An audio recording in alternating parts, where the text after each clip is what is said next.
What I've come to realize is that any business problem really comes down to leadership. We have a custom GPT. We have to train how to coach. It asks you, what have you tried already? You don't tell me, you don't tell it, just give me a solution. Coaching is not about telling the answer.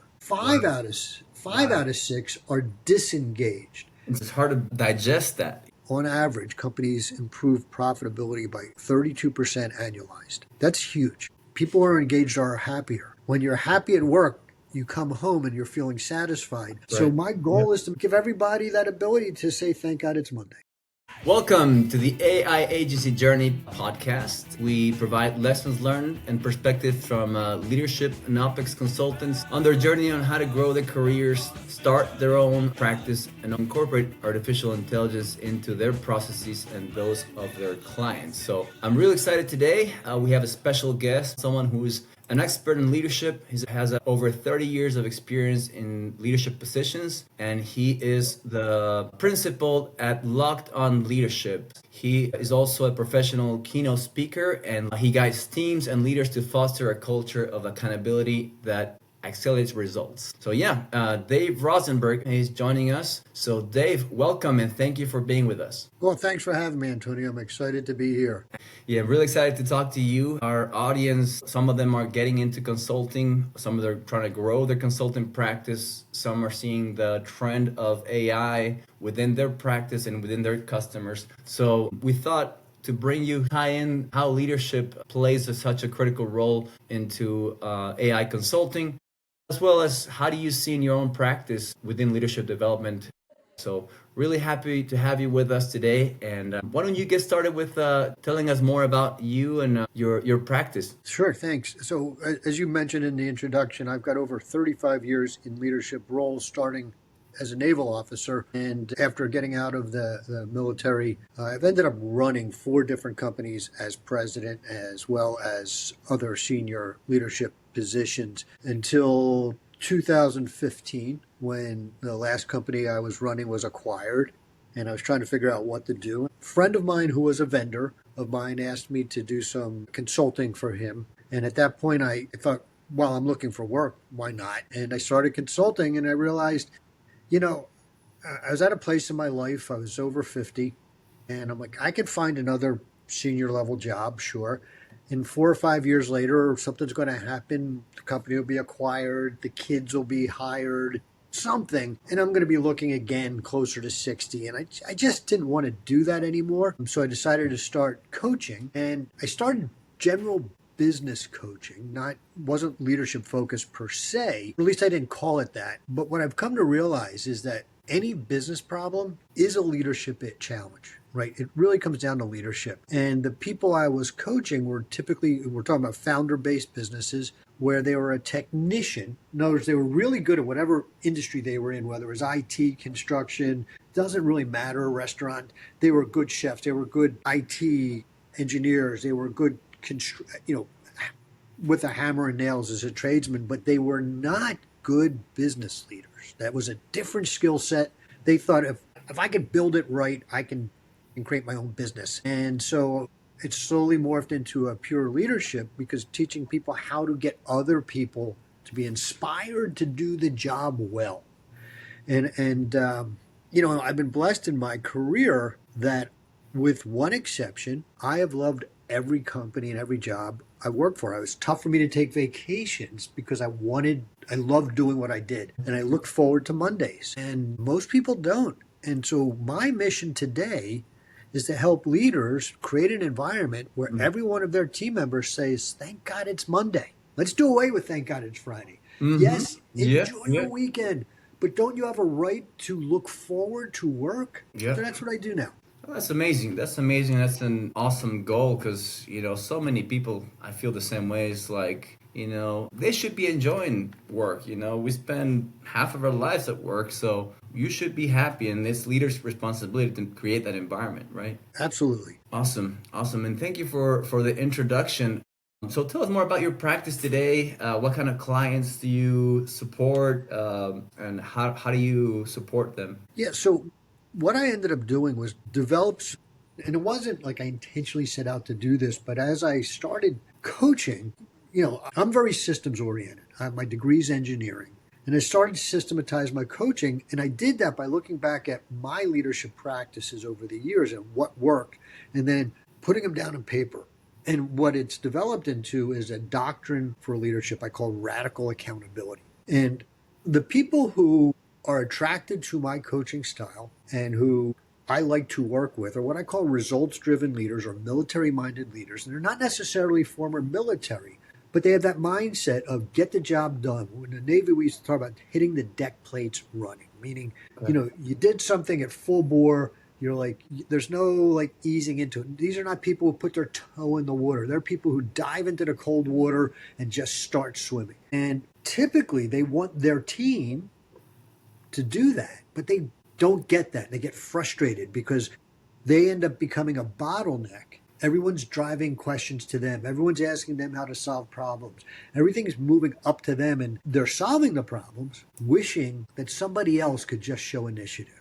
And so that's my ideal client. And what I do is I work with them through this doctrine of radical accountability, putting the elements in place they need to do from a cultural perspective, so that instead of people coming to them and saying, hey, boss, I've got this problem. What do I do?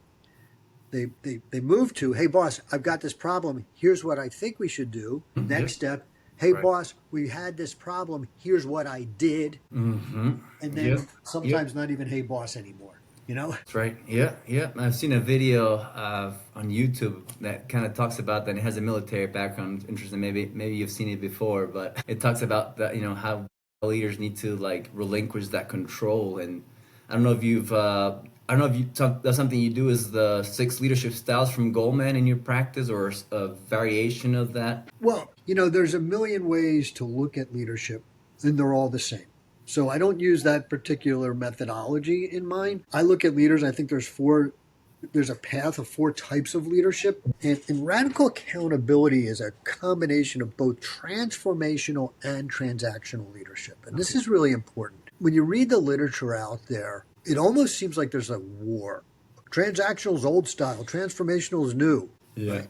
But we have to meet people where they are. Right. Yep. So if somebody has been, if somebody's been going through the paces and you want them to now step up, it's probably going to take some transactional leadership, some external motivation.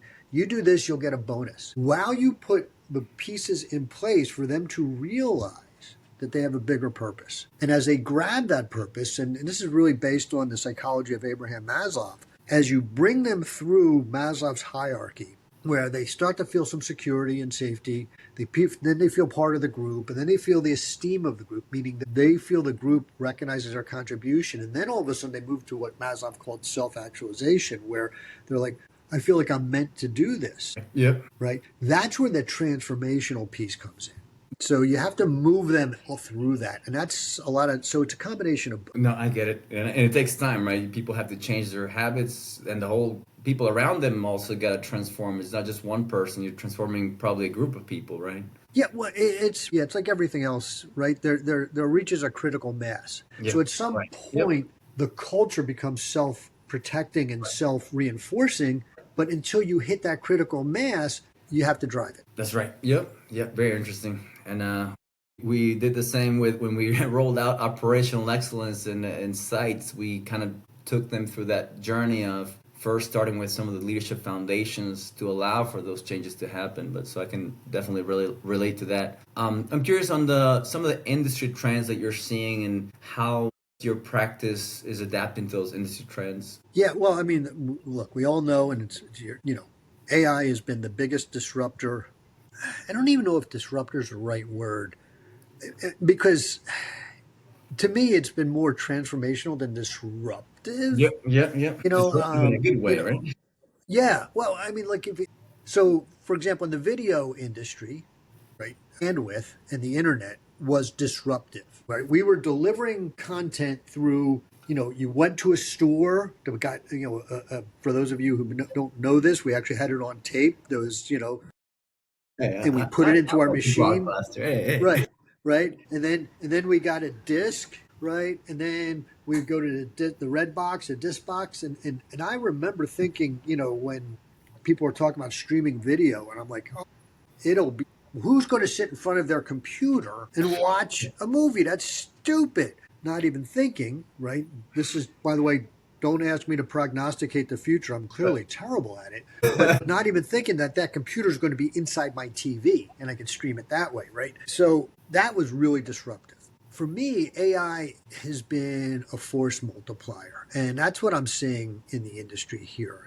And as people are embracing it, I use it for content development. I use it for brainstorming, right? One of the things I love doing with AI is talking about my concepts because it will pull things. I'll create a GPT for radical accountability. We'll start having conversations and it'll see things in my own work that I didn't see. But more importantly, sometimes it sees things completely wrong, and it gives me a chance now to articulate to it. Yeah. No, this is what I meant. And so it helps me synthesize my thoughts better. Okay, very good, excellent. So that's how you're kind of using it within your practice. What about your clients? I don't know if you deal with more smaller companies or medium or large companies. What do you see in terms of challenges or changes with these trends with AI? Yeah, so I work with small to mid-sized companies. So up to about 100 million. And the larger the company, I think, so they're looking for more integrated AI services than the smaller companies. They have the financial ability to create something really special there. And so they're using it a lot for good BI, business intelligence, the ability to look at their data in a way that, I think of it, so there's a big need out there, not a need, there's a big desire for what I call the Star Trek computer. If you think about any of the Star Trek, it doesn't really matter whether it's the original one or which one, right? And the way they use their computer and talk to it, and it can think very clearly. It can extrapolate and think, which is not where AI is today, but that's how people are trying and pushing it in that direction. We're not far from that. I think we're probably, feels like we're getting there. Yeah. Yeah. Probably at the private AI level where I don't really play that much. I don't see it. Certainly at public, like ChatGPT and Perplexity and those, they're horrible thinkers. I call them idiot savants. And more importantly, they're not, in my experience, they don't learn. My guess is because it's a public, even though I got paid, right, the memory's not there for it to remember my preferences and things like that. So it doesn't really adapt very clearly. So I've had to get real clear. It's great leadership training in a sense because I have to be so explicit with it to get the output I want. And one of the hallmarks of radical accountability is what I call crystal clear communication. And I have to be that way, with my prompts. So in a sense, and I think everything's a good thing at the end of the day if you get the right lessons from it. That's another plus from it. And at the small end, what I'm seeing from my clients, though, is they really don't know how to use it. They don't understand. I had a client who was a digital marketing agency. He was asked to do a presentation. He asked ChatGPT to write an introduction for him, because he was doing he was speaking at a conference, how he was going to be introduced. And ChatGPT did an okay job. And then I said to him, and this came from my background just as a professional speaker, I said, do me a favor. Say, introduce me like you would to a bunch of seventh graders. And he got it different. I said, introduce me like it was a bunch of academics, right? And finally, I said, now that he sees the difference, I said, describe for me. I asked him to do this. So his niche was in the moving industry. He's a digital marketing agency for movers. I said, who is the typical moving company owner? I said, now tell GPT that you're speaking to this group and write an introduction. And he got an amazing introduction from me. Right. Because once you got that prompt narrowed down, it understood the audience better. It gave a great intro. So my point here is that smaller businesses they don't have the time and bandwidth to really play and understand the value, whether it's Perplexity, Grok, I don't care. I use ChatGPT all the time. So that's what I go to, but whatever the AI is, and they each have their own strengths. Right. Yep. No, I can see that. The more you play with it, you do need that bandwidth, or you need someone to encourage you to go play with it, right? Or you have to remember. instead of struggling with this, why don't I just try this thing over here and just play with it, you know? Well, one of the hallmarks that I learned over about leadership over the years, and it's a key element of radical accountability, is what I call mechanics, meaning having systems in place. And when I say systems, I mean written down processes. And the reason they need to be written down is so that you can follow them in the right steps. And then when you see a better way, you can memorialize that. It continues to grow and get better. And then as your business expands, it's easy to use that now for your training. So the resistance I get from that is that, on the small business side, is I don't have the time.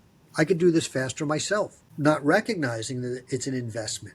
Because yes, you could do it faster yourself and you will always be doing it. But if you write it down and get it to the point now you can teach somebody else to do it, then you will never be doing it and you have more time. You can delegate it. Yep. The same is true with ChatGPT or AI. Take the time to learn it, memorialize the steps, and then you'll be faster. That's the value there, right?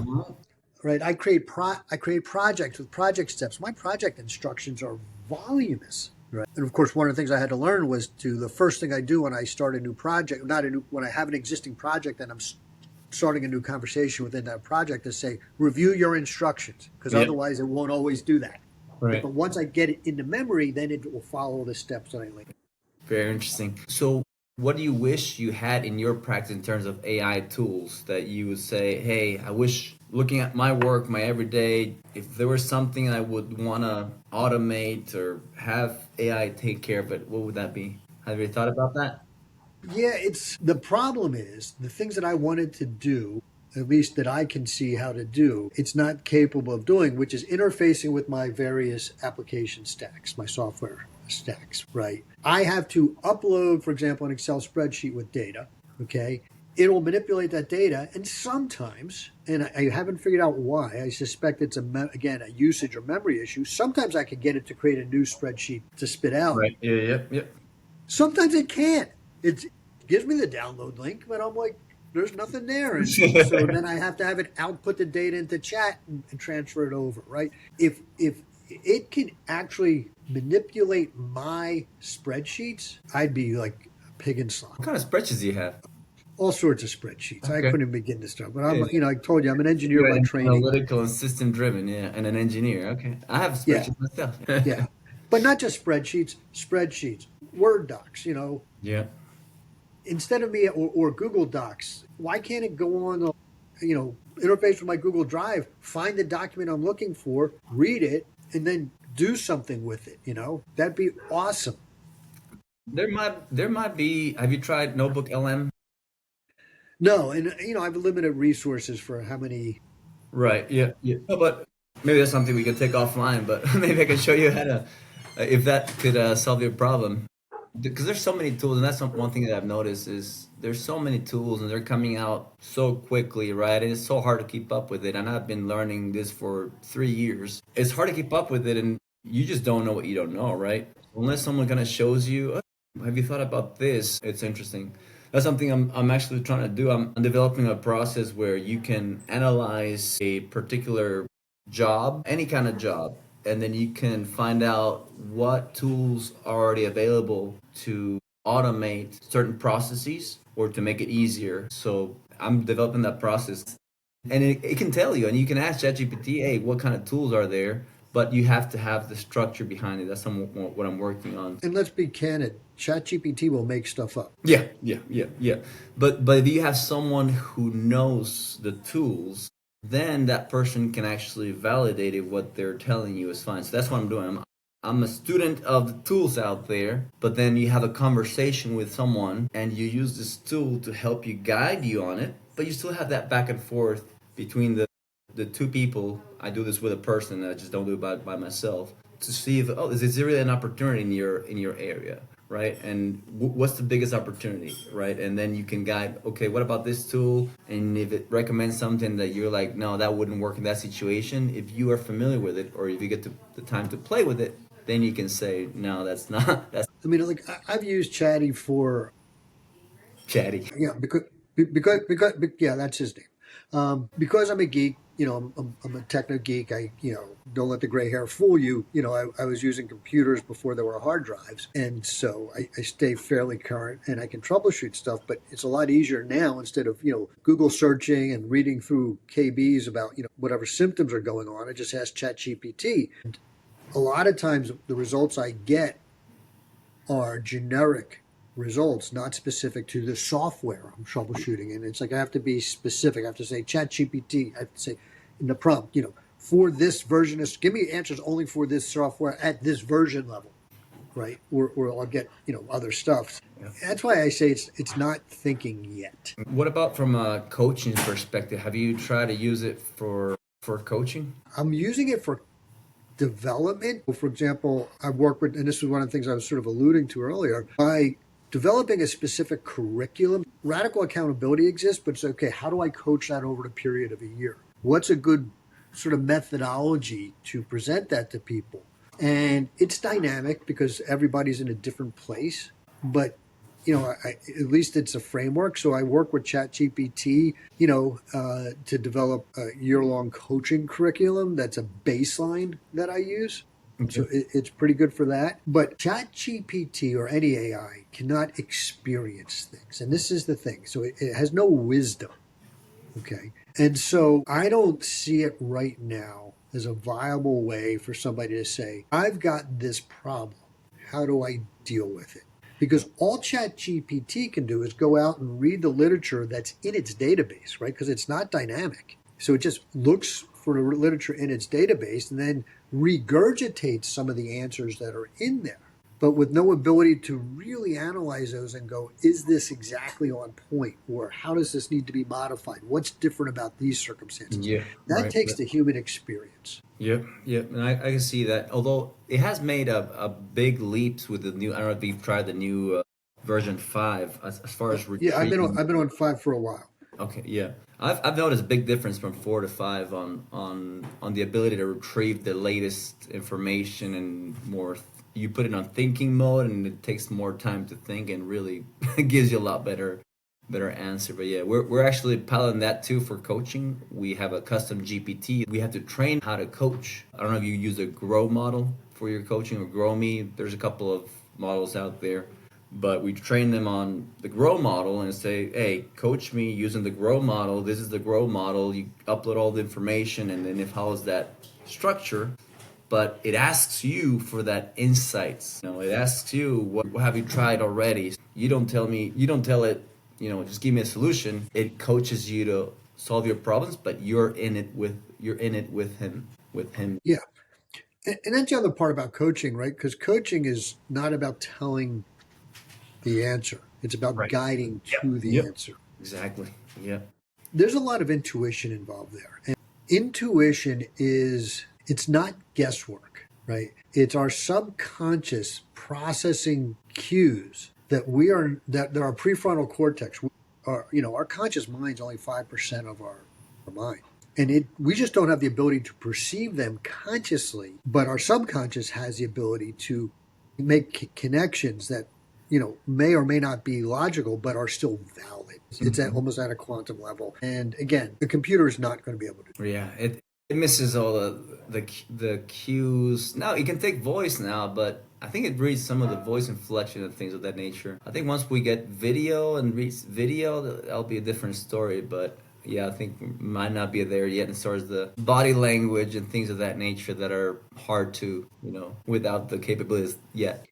But there's even more to it than that. I mean, we are, and this has been measured. We have a field about us, multiple fields, heart field, brain field. That's why EEGs, you can read those stuff. I believe, and I'm not the only one, there's many people out there that we are sensitive to each other's fields. And much of our instinct and the way we interact with each other comes from those interactions, those field interactions. Again, the computer doesn't have the sensory technology for that.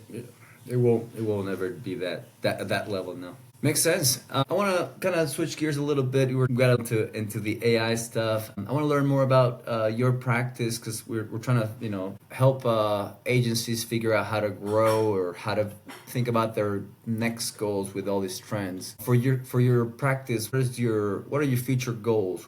Are you trying to grow your practice? Are you trying to collaborate with other consultants? Are you trying to expand certain services? What are your main goals? Sure. Well, my number one goal, my intention is to make radical accountability a global movement. Radical accountability will transform anyone's workspace. My clients see a tremendous growth in profitability because it makes things more efficient. Just imagine if a company where the statistic is from Gallup, and this is for decades, only 1 out of 6 employees is actively engaged. By actively engaged, I mean they are love what they do so much that they are looking for ways to improve and drive the business forward. 1 out of 6. So five Wow. out of five Wow. out of 6 are disengaged. And still With in 2025. that number hasn't changed in Wow. forever. Okay, Wow. That is hard. so No, you know, you have the numbers. It's hard to digest that, you know, because all these years we think we're getting better, but the numbers are not showing that. no, the economy is growing. Yeah. Okay, Yeah. and a lot of that I believe is because as people start their own businesses, which we're seeing more and more of, now people are more engaged in their own business, Yeah. Yeah. right? True. But the employees, because they don't know how to hire right, they're not. So it comes down to three things: that model and mechanics. So mindset is, why does your company exist? What is the value you bring as a business to the world? And it's big. It's huge. Every one of us. No company exists for long unless they're bringing some tremendous value. Because the economic proposition between two companies or a company and individual is that I'm going to provide a service to you that is worth more to you than the money you're going to pay me for that service. Conversely, Yeah. the money you're going to pay me is worth more to me than the service I'm providing is to me, right? It's Yeah. easier for me to provide the service and it's harder for you to do this. That's why you're hiring me to do it. And so, like if let's take something like a plumber. How important is plumbing? To the person who's got a broken faucet, very important. How about to the world? How important is it to the world? Yeah, probably not. No, the opposite. Civilization would not exist without plumbing. You got me there. You got Think me. about that. Oh Right, yeah. but most people Yeah. don't think about that. Yeah. Without irrigation, we can't grow crops. Yeah. Without sewage, we can't have big groups, hundreds of thousands, millions of people living together because disease and pestilence will kill people off. Plumbing is critical. But people don't see it. And I just made that mistake. Yeah.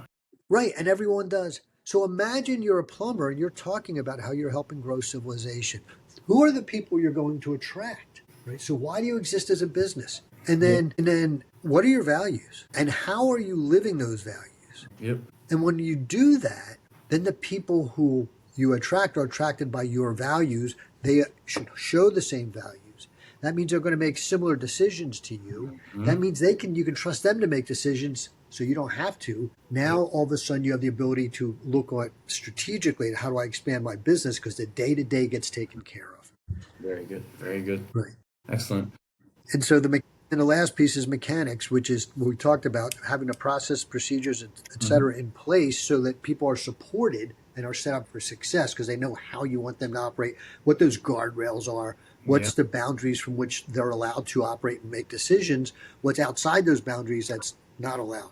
And so when you do that, like my numbers show that on average, companies improve profitability by 32% annualized. That's huge. 32. Yeah. Right. But on top of that, since your employees are more engaged, people who are engaged are happier. When you're happy at work, you come home and you're feeling satisfied. What's that like? Yep. Yep. Versus this person who's disgruntled at work and they come home and they're disgruntled. Yep. So that effect ripples and expands out. That's So right. my goal is to make radical accountability a global movement and give everybody that ability to say, thank God it's Monday. I love that. I love that. Make Monday great again, if you will. Oh, I love it. Yeah. I don't want to get into politics, but I love the goal. I love the goal and the ambition. So how would you want to? How are you trying to get there? Like how you're a one man army, right? So how would you? I am right now, and certainly if there's coaches out there who are leadership coaches who are interested in learning more about radical accountability, reach out and contact me, and I'm happy to talk about how they can start implementing it and using it. But yeah, that is the goal as I grow my business to then help other leaders who or leadership coaches who might be interested in bringing it to the world. I'm starting, for example, to work with next year. I'll be working with the Honor Foundation, which is a nonprofit that works with our special forces operators who are transitioning into civilian life. Yeah. And, some of them will certainly be going into leadership training, et cetera. But so I just want to get the word out that it's there and it's available as a tool for coaching, Yeah. and it has great success. Excellent, excellent. And it probably a lot of your business is word of mouth and recommendations and things of that nature. Yeah. And other than trying to partner up with people and continue that word of mouth, what other client acquisition or partner acquisition strategies do you have or wish you had? Yeah. Like right now, for example, I work with I'm a member of Provisors, so it's networking, and that's national, which is great, right? It's unlike some of the other networking groups out there, which are very localized. Yeah. I tap into, I meet with people all over the country who are potential referral partners for me. I think, I'm working on optimizing my website for digital marketing. And, I work with, by the way, a GPT, SEO expert GPT on that, Yeah. as well as my YouTube channel. Oh, you have a YouTube channel. I Great. do. I do. Yeah. It's at Okay. Locked Yeah. On Leadership is the channel. So, and, I put out, right now I've been putting out like a piece a week on that. So, Sustainable. yeah. So if you here, go find it at Locked On Leadership, and please subscribe. Excellent. Wish I had.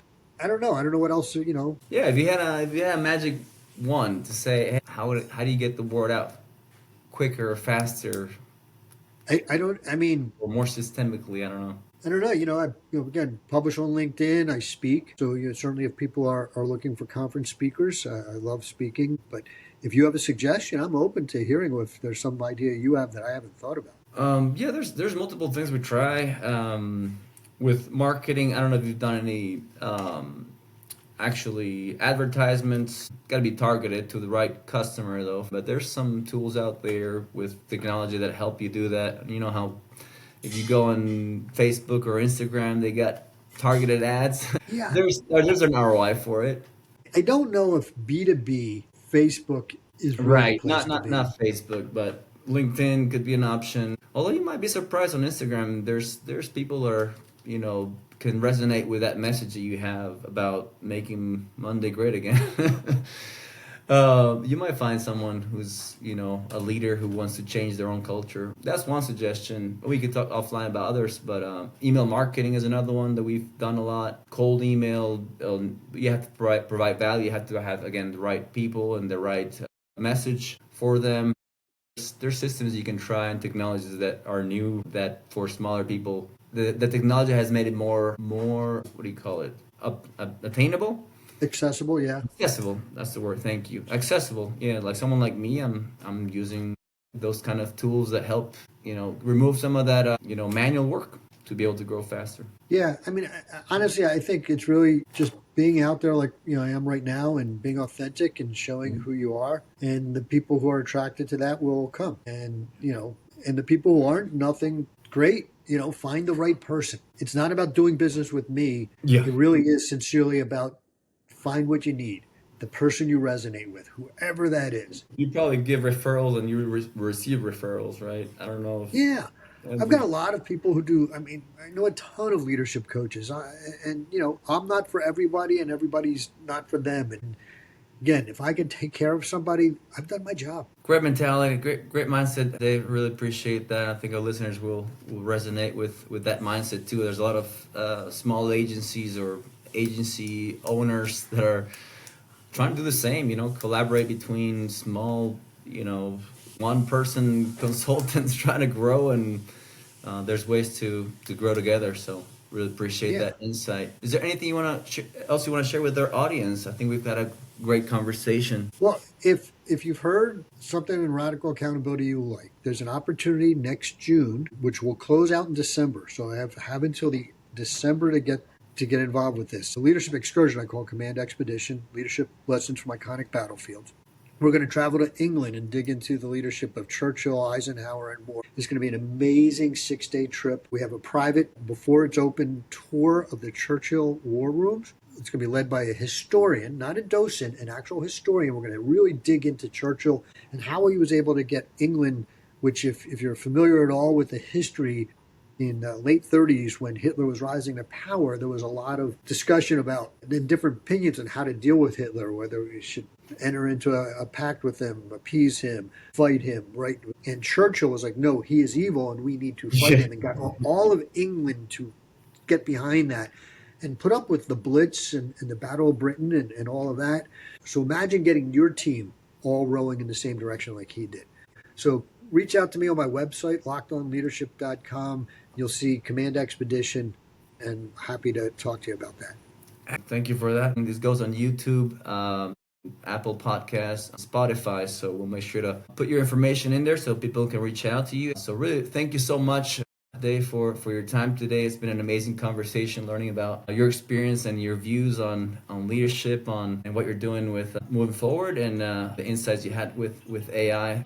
So thank you so much, Dave. Thank really you, Antonio. Appreciate it. Make Mondays great again. Thank God it's Monday. Thank God it's Monday.